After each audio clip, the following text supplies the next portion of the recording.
Welcome to Life After the Fire, the preeminent post for everything to do with life after the fire service. My name is Chris Phelps. I'm your host. I'm here today with Jason Patton, Fire Department coffee guy, and what else? What other Chronicles, Fire Department Chronicles, just random mental health stuff. I'm just floating in and out of life right now, man. Oh, that's good. So I've been watching you for a little bit from the cheap seats, like I said, and man, I just love the sense of humor. I love the the camaraderie, all the great stuff you've been doing. Thank you. How did you get into all this? Where did it start? A long time ago. No, I say it started the same way that it was pure happenstance, luck. That was the biggest thing. But same thing that most fire departments, EMS agencies, everyone's sitting around the station. If we weren't doing training or running a call or something like that, we were messing with each other. It actually started off as National Geographic's Fire Department edition. That's I quickly got a cease and desist from that. They were cool about the whole thing, but yeah, we just messing around the station. We started off hunting for different positions, and first one was he hunted for the battalion chief, and we're poking my actual battalion chief with a stick, and we're saying the bigger their belly is, the more gnarly they are, and got to watch for the mustache flaring out. They'll attack. So we just kind of messing around there, but the video that truly blew it up, and I saw that there was starting to see some interest towards what we're doing was we were hunting for the paramedic via their natural mating call, which is bitching. And once we did that, man, people loved it. It was good. Cool. So it started as a playing around, messing around, typical fire department hijinks. Yeah. And then where did it go from there? Yeah, it slowly morphed its way into its own kind of beast. I mean, now I'm actually traveling the United States and speaking, and I was invited to Hawaii and Canada and stuff to speak as well. And it's just been a really, really cool thing. But it's allowed me to be able to show some of the fun, humorous stuff within EMS and fire, not only to my own brothers and sisters. And that's why the videos tend to travel so much, because everything I'm saying, we've all experienced at some point in time. Everyone's ran a tow pain at 3 a.m. Everyone's been called for running out of gas, or they want a bottle of water out of the refrigerator. Everyone's had something very similar to that. So that's where it's reached so much. But what's been cool, so with TikTok is really why I saw this start to move as much, was people that aren't in the EMS field or fire field, they're finding humor within what we do. Like, I've been doing real things we've run on. My most recent one that seemed to gain a lot of traction was someone called us double pink eye, and we couldn't figure out why it was so bad. I've never seen double pink eye as bad as it was. It was because the person had been pouring urine in their eyes for the last 5 days, just to fix the pink eye. Yeah, so oh my god, yeah, no, don't do that. Not a good idea. That's so. But then you've taken this and started to bring in your other passions. Yes. So where have you taken it? Just threw my phone on the ground so it doesn't keep lighting up. I was able to turn it into, with Fire Department Coffee, I was reached out by Luke Schneider, the CEO of Fire Department Coffee. He's actually a retired Rockford firefighter. So that was fun. I've always been passionate about coffee. Always loved coffee. Obviously, we need it as much as possible. So that kind of went that way. And then mental health, man, I was able to find, I think there should be humor in everything in the world. In some way, shape, or form, there's some way to find some humor, lighten it up, remove the power of the situation, that kind of thing. So with mental health, I was able to really talk about that, bring some humor to it. That's what I mainly travel and speak on. And that's what I realized was the biggest thing, was that with the videos, people are able to kind of get some relief from the job that we do every day, even if you're in the job or not in the job.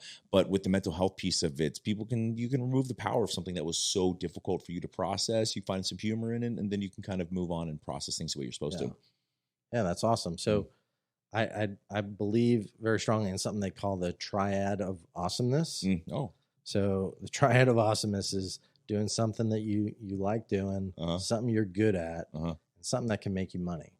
I love that. So how have you've obviously monetized this now, right? And you've you're preparing yourself or setting yourself up for a life Mhm. after the fire department. Yeah. Mhm.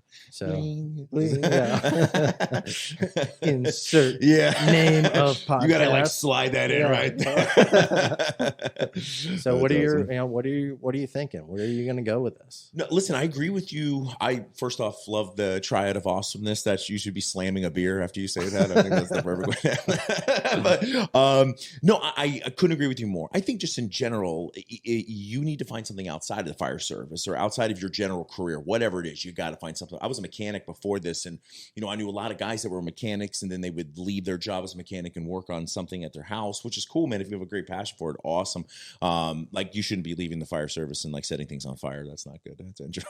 That's frowned upon as well. Yeah. But I couldn't agree with you more. I think finding things outside of what we do, whether it is making money or just finding things outside, because eventually when we retire, man, we got to have something outside of what we're doing in this job. But I've been very fortunate. I've been able to monetize this stuff through advertising. Everything I've ever made through Chronicles, I've reinvested back into Fire Department Coffee to grow that business, which is the give back piece of that business has been extremely rewarding with the charitable foundation that we founded.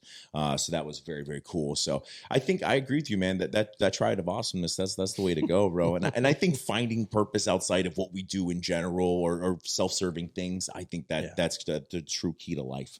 So one of the reasons that I wanted to start this and get this message out there about, preparing yourself is that a good friend of mine, suffered a career-ending hemorrhagic stroke, which should have been a life-ending hemorrhagic stroke. Yeah. Normally would be, but for the grace of God, he's still here, and he was really the impetus behind this whole thing. That's amazing. My personal career, I didn't reach normal retirement. I got into the mortgage business because of a poker game. That's another story. But he didn't have any clothes on either. at times.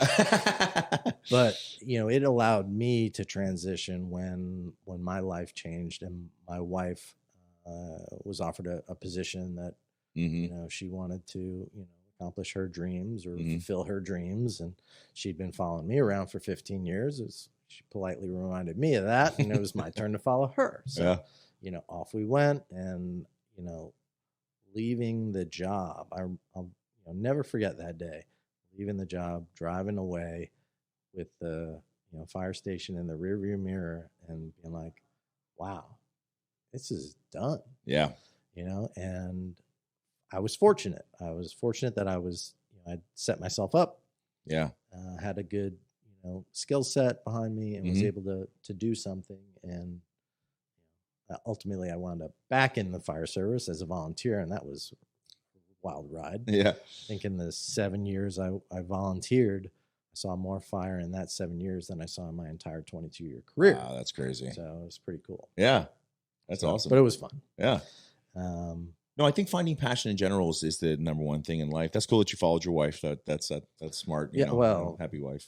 I make it sound like I had a choice. So, yeah, you didn't. That's okay. As long as it's however you make yourself feel about that. It's all stuff to make myself feel better about it. No, but you're right, man. Like that's what people talk about when they leave the fire service. Like they're retired. They did their time. It's a great thing to be able to walk away. And dude, I got to tell you, I'm 15 years in, and it probably in the last year, I realized how hard it is to make retirement. Like a lot of people think you just show up every day and that's it, but it is absolutely nowhere near that way. Like most people, 15 or 18 years in, there's an injury or something happens. They can't do their career. They make a stupid decision, that kind of stuff. Like cocaine and driving, not okay. Just stay at home. I mean, they do it right the way. I'm kidding. Don't do cocaine. But I think it's incredible, man. So the fact you were able to retire and then continue doing what you're doing, find a passion, this kind of stuff is amazing. Because it really is like so hard to make it there. Yeah. So, a lot of the people that I've got lined up to appear have already gotten to the other side and set themselves up right. But man, when I came back and I started reconnecting with some of my old buddies out fishing, it's like, hey, what's this guy doing? Hey, what's that guy doing? Yeah. Oh, he retired, but he's working as like a security guard. It's like, what the hell? These guys were top of their game in the fire service, and now they're just working these dead end hourly jobs. I think some people do it for, again, finding another purpose, or they just don't want to sit at home all day long, so they go work a security job or what. And that's great if you're able to do that. The goal is to retire and not have to worry about that kind of stuff. But most people in normal careers, like my mom, she won't retire until she's in her 60s. And when she does retire, she'll be able to get Social Security, so on and so forth. But man, I tell you, my goal, I always say, is to retire and do nothing. And just like my most exciting thing is pooping in the morning. That's my whole day. So it's a good day. Yeah, it's a good day, man. It's a great day. Well, I've seen you set the bar very low for yourself. Yes, so that's good. I can literally only go up from there. Yeah. So that's it. So, what would be a good message for the younger generation of firefighters that are just coming on the job, that, are thinking, all right, I'm just going to work to retirement and then get myself the fishing pole and a motorhome? And I think finding, this goes. So find passion in the job, enjoy it, train, be good at the job itself. I love the saying, you can't train enough for something that'll kill you. But don't find obsession in the job. When you get off, be off. If you got to work overtime, do your overtime, make your extra money, pay off your bills, so on and so forth. As you're making your way towards retirement, you need to find other investment things outside of this. So whether it's an additional 401k, if you already have a pension, I've worked 2 jobs my entire life. I own CPR companies and stuff like that. So just find passion within the job, but find things outside of the job. Invest in your personal lives with your wives or your girlfriends and your children. Don't end up like all of us that have been divorced at least once. But I think that monetary stuff will come if you invest in it with your time and efforts, but the emotional stuff that you'll have to go throughout your life, invest in mental health stuff as well, man. Go for a walk every once in a while. Talk to a therapist if you got to, don't do stupid things, that kind of stuff. So, part of this is obviously about, things that can, whack you off at the knees and take you off the job. Oh yeah. We've had guests in here talking about cancer and what a big issue that is with the fire service. Obviously mental health is a huge issue, and it's, I grew up in the day of, you got a problem, you're a sissy. You know, now it's more mainstream. And it's, there's actual avenues and resources out there. It's like, what are some of the things that you've gotten involved in that you've seen for folks out there? Yeah, I think basic stuff. So I speak on this thing, and I call it How to Hug 101. It's like stupid, basic emotional stuff. Like I tell people, don't wake up in the morning to try to be happy. Wake up in the morning, try to be content, like okay with your life. Because then no matter if you have a great day, you have a great day. If you have a bad day, you have a bad day. But you always come back to baseline. That's the big thing. Physical health is huge, right? Like working out, getting testosterone releases, cortisone releases, stuff like that. Things that I mean, cortisone's not the happiest thing in the world, but typical dopamine, serotonin stuff. Like find avenues that are repeatable on a daily basis that you can do, that you'll find happiness, and then we'll actually have feedback loops that will help you as well. But with regards to any mental health stuff, dude, talking about your feelings is normal. Crying is as normal as being mad. Like those are all normal things, man. The problem with humans, but especially firefighters, is we only think in black and white. There is no 50%. And I'm one of those, man. Like I either do something at 100% or 0. So I've had to work for a really long time to figure out, like, bro, it's not that every day doesn't have to be the greatest day in the world. I can have an off day where, I didn't work as hard as I did yesterday, but most likely I'll make up for that. So I think just giving yourself some grace every once in a while. If you want to sit in the bed for an extra 30 minutes and enjoy your phone, do it. Who gives a shit? Like no one's coming in there to judge you. And if they are, they have internal issues as well. So yeah. So it's all, and what I hear you say is also finding some passion in your life. Yes. So like, starting this whole thing, it's way outside my comfort zone, but I listen to another podcast and the guy says, anything worth doing is worth doing badly to start. Just get it started. So, bro. So here we are doing it badly. we're going great, man. We're doing no, but dude, the whole, like everyone said it a billion different ways, failure is success, that kind of stuff. But you're right, man. You can't you absolutely cannot do anything without having some failure at some point in time. Yeah. Because if you're perfect at it in the beginning, you're being a little too, you're not pushing hard enough in the situation. Yeah. Man, I got to tell you, I've put out some videos that were bad, like really bad. And I've had to pull them back down again, because that's just the way things are, man, especially anything. My brother edited all my content. When I started getting into larger production videos, green screening, my brother started helping me. And my brother and I almost stopped being brothers after about a year of it. He's like, I can't do this, Jason. I'm sorry. So I had to teach myself to edit. And some of the edits were really, really bad. Yeah. And I look back at a lot of there's not a single person that has ever looked back at anything creative and looked at their beginning work and then their current work and not gone, Jesus, that was bad. Because it's just normal, It's man. a journey, man. Exactly. It's a journey. And you'll appreciate it so much more than if you were born and given $10 million, you don't appreciate any of that. If you earn $10 million, dude, you're going to appreciate every single dollar of that. Yeah. You're still going to blow it on a bunch of bad stuff, but at least you appreciate it. So. Good things. So any big plans with either the fire department coffee brand or?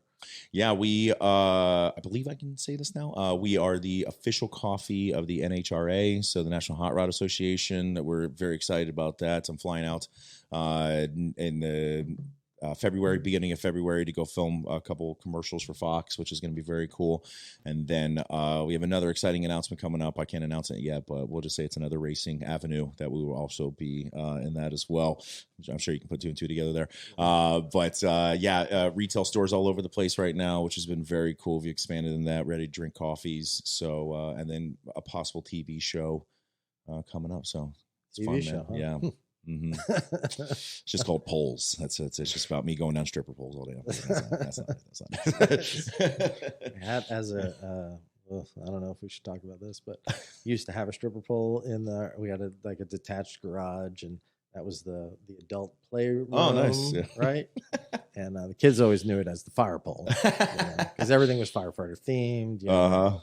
We actually, our new station, we're putting a fire pole in there. Really? It's going to be, we're excited. We know it's going to last 1 month, and someone's going to break both their ankles, and that's it. At least you're starting it out. In touring around the country, because I used to do accreditation. So I would go around and do the fire department grading. Mm-hmm. And one of the coolest things I saw was, I don't even remember where it was, but anyway, this fire station was built into a water plant. Oh, wow. So it was the living areas were upstairs, and there was, the water tank, whatever. And then they had like a Chuck E. Cheese slide to get down to the fire bay. That's cool. It was pretty cool. That's how most fire departments were going to slides instead of poles. I was in Shreveport, Louisiana, and I went to one of their stations. Theirs starts, I think it's 2.5 stories up. Yeah. And it was the most terrifying thing I've ever done in my life. It was so bad. They're like, just hold on. And I was probably going down at this speed. It's not exciting at all. So, so it's cool stuff. Some awesome stuff. You just getting out there and being able to tour the country and talk to guys and see how similar and how different we all are. It's more similar than we are different. I exist. I've said this a million times. I'm pure happenstance and luck that I'm here where I'm at, because I exist in every fire station across the world. There's some guy just like me, acts just like me. So I was very lucky. Same circus, different clowns. 100% all day long, man. It never changes. It's awesome stuff. So I really appreciate you coming out here today, and it's been a pleasure meeting you. And I know there's great things on the horizon for you. I always like to end these with like a call to action. So obviously, this being a podcast, we want to get some feedback and reviews and all that's great and all. But what would you say would be a good call to action for our listeners in terms of either preparing for life after the fire service or from a mental health standpoint? I would say find purpose, like we said.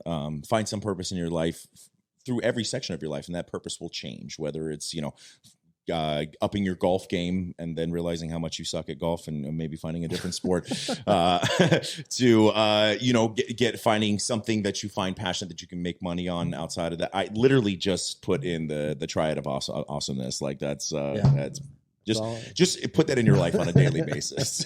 Just change which one is each day. But no, I think finding some purpose throughout your life and allowing that purpose to change as you go, I think that will set you up for massive success at the end. Awesome. Cool, man. This is great. I really appreciate it. Thank you, brother. Great meeting you. You as well.